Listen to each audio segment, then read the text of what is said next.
Alright everyone, so let's say you just want to upgrade your branding on your YouTube channel and you want to change your URL to your actual channel, right? So the channel page right now for my channel is youtube.com/aftechvlogs, and it might change over the future because you're able to change it. So if you go to this, it brings you to my channel right now.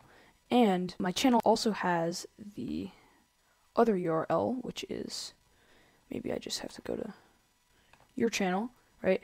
It also has the standard URL, which is right here. It's just a bunch of letters, and it's not as simple and easy to remember.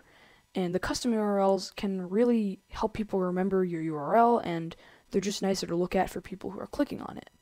So what we're going to do is we're going to go to YouTube Studio. So you can do that by doing studio.youtube.com, or you can just click on YouTube Studio right here.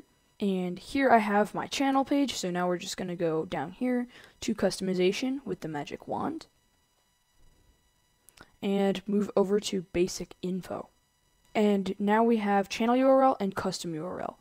You'll only be able to add a custom URL if you have 100 or more subscribers, and right after you hit that, it may take a few days or weeks for you to actually be able to change it. So for me, mine is AF Tech Vlogs, and if this doesn't show up, there's probably going to be a button down here that says add a custom URL, and you'll be granted with 3 choices.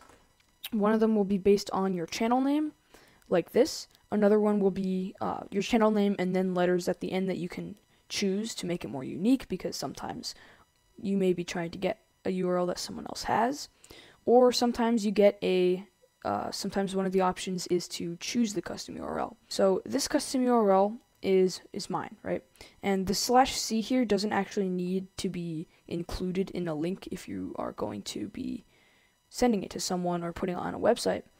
And if you want to change this, you'd have to actually delete it first, and note that I don't think you'll be able to get this one back ever again, but if you click delete here, it brings you to your Google account page. I don't want to delete it, so I'm not going to delete it right now. So here I have this here down at the About section. It says YouTube Custom URL. If you click on this, you will be able to delete it by clicking remove. And then once you click remove, when you go back into YouTube Studio, you'll be able to change it. But you just can't have multiple at once or anything like that. That is how you change your custom URL in a short and brief tutorial, and I will see you next time.